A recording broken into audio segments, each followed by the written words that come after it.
O transporte clandestino que ceifa vidas diariamente. Será que realmente vale a pena viajar nesse tipo de ônibus? Hoje vamos relembrar o caso que deixou 19 pessoas sem vida na Serra de Guaratuba, no Paraná, ocorrido com o ônibus da empresa TC Turismo em 2021. Está no ar o Expresso Alerta Especial.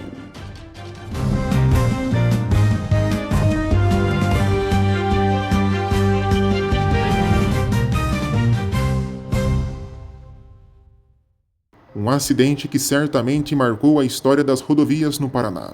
25 de janeiro de 2021, uma segunda-feira. Um grave acidente ocorreu na BR-376, em Guaratuba, litoral do estado, envolvendo um ônibus de turismo, que resultou na morte de 19 pessoas. O ônibus, com placas de Belém, no Pará, seguia de Ananindeua, cidade do interior paraense, até São José, em Santa Catarina. A fatalidade ocorreu por volta de 8h30 da manhã, na altura do quilômetro 668, no trecho conhecido como Curva da Santa, uma área perigosa e de difícil acesso. Segundo a Polícia Rodoviária Federal, o ônibus bateu contra a mureta de contenção da pista, do lado direito, saiu da estrada e tombou na ribanceira. Dos 19 mortos, 13 eram adultos, 5 adolescentes e uma criança.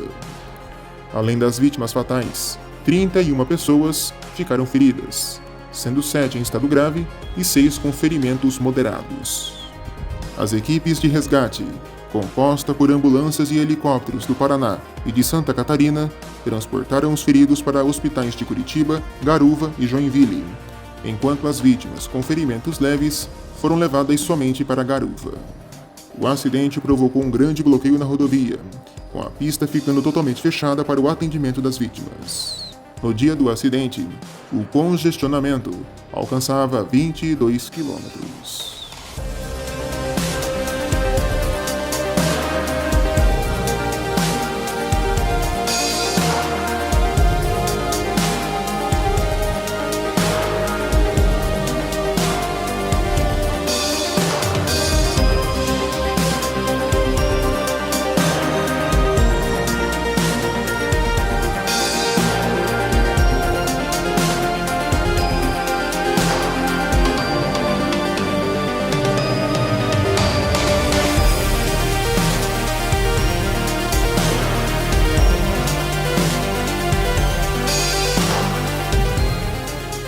A PRF informou que o ônibus descia a Serra do Mar, em direção ao litoral catarinense, quando o motorista percebeu um problema no sistema de freios e tentou utilizar a área de escape localizada cerca de 1 km antes do local do acidente. Contudo, o motorista não conseguiu acessar a área de escape devido a um caminhão que estava ao lado, e acabou colidindo na mureta de contenção, o que provocou o tombamento do ônibus. Em depoimento à Polícia Civil, o motorista do ônibus, de 67 anos, relatou que havia assumido a direção cerca de 30 minutos antes do acidente. Antes disso, um outro motorista estava no controle do coletivo.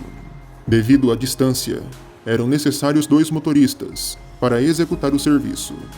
Ele explicou que o problema no freio surgiu antes da descida na serra e que, ao tentar utilizar a área de escape, não teve sucesso. Após o acidente, o motorista foi submetido ao teste de bafômetro, que deu negativo para álcool, e foi liberado após prestar depoimento.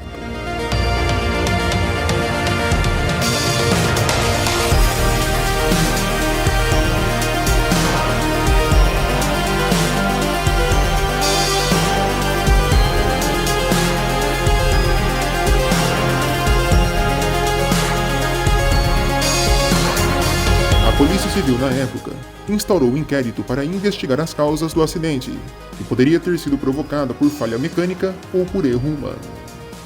A PRF indicou que, até o momento, não há sinais de que o ônibus tenha colidido com outro veículo. A empresa TC Pires da Cruz, dona do ônibus, informou que na época o veículo foi fretado por uma terceira pessoa, que contratou o transporte através da empresa TC Turismo. O veículo tinha passado por revisão técnica em dezembro de 2020, dias antes da viagem, e a empresa afirmou que estava cumprindo os requisitos necessários de segurança exigidos pela NTT. A empresa também afirmou que toda a manutenção do ônibus foi realizada antes da viagem. Porém, segundo o motorista, que prestou depoimento, o problema no sistema de freios ocorreu ao longo da viagem, bem antes da descida na serra. A empresa TC Turismo, que fretou o coletivo, afirmou na época que prestou apoio às vítimas e suas famílias, oferecendo suporte e providenciando meios de comunicação para fornecer informações sobre as vítimas. Passou aqui com múltiplas vítimas, o tombamento de um ônibus próximo a uma ponte. Ele saiu da pista e tombou próximo a uma ribanceira, pelo menos umas 50 vítimas no local. O Ministério Público do Trabalho do Paraná abriu um procedimento para apurar a contratação de trabalhadores e possíveis práticas ilegais associadas a essa viagem. O resgate das vítimas envolveu uma grande operação, com os corpos das 19 pessoas sendo encaminhados para o IML de Curitiba, onde foram identificados pelas impressões digitais. O governo do Pará fretou um avião para transportar os corpos das vítimas para o estado, com exceção de uma criança de 6 anos, cujo corpo foi encaminhado para Florianópolis, onde moram os pais. A previsão naquela época era de que as vítimas chegassem ao destino final, São José, na quarta-feira, dia 27. Mas o trágico acidente interrompeu esse percurso. Não se sabe ainda o tempo exato que levará para apurar as causas deste acidente. A investigação segue em andamento, com exames periciais sendo realizados para determinar se o acidente foi causado por falha mecânica, erro humano ou outro fator. A PRF e a Polícia Civil continuam a apurar o caso, e o delegado responsável, Edgar Santana, disse que as conclusões da perícia são essenciais para esclarecer o que houve naquele trágico momento. Bastante difícil, uma quantidade grande de óbitos no local, né? Nós tivemos uma quantidade grande de pessoas que morreram durante o atendimento, isso é bem ruim também. Tem arrasto de pneus, né? Mas lógico que isso tem que ser avaliado se isso foi uma frenagem ou se foi foi na curva, então pode ser um arrasto de pneus, mas todos esses detalhes a Polícia Científica junto com a PRF vão fazer esse levantamento e depois o laudo pronto fica mais fácil da gente ter a causa exata do acidente. A Polícia Científica do Paraná apontou que o motorista dirigia o ônibus a 96 km por hora, bem acima do limite permitido naquele trecho, de 60 km por hora. Além disso, o veículo estava em condições precárias, com pneus desgastados e freios parcialmente inoperantes. Após meses de investigação, concluíram que a empresa proprietária do ônibus e o motorista foram inicialmente indiciados por homicídio doloso. Mas o Ministério Público do Paraná denunciou os envolvidos por homicídio culposo, considerando que as mortes não foram intencionais, mas sim resultado de imprudência, negligência e imperícia. Além disso, foi descoberto que o transporte era clandestino, sem a devida autorização da NTT. A Polícia Civil identificou uma organização criminosa responsável por realizar o transporte ilegal de passageiros e cumpriu mandados de busca e apreensão em vários estados, incluindo o Pará e Santa Catarina. A denúncia do MPPR foi feita pela 2ª Promotoria de Justiça de Guaratuba, que até o momento não revelou o número exato de pessoas que foram denunciadas. O processo segue em segredo de justiça.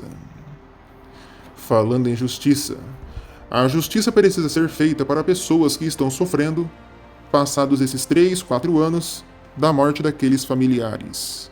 Pessoas que saíram lá do Pará e vieram até o sul do Brasil em busca de novos horizontes, de novas oportunidades, de um novo emprego.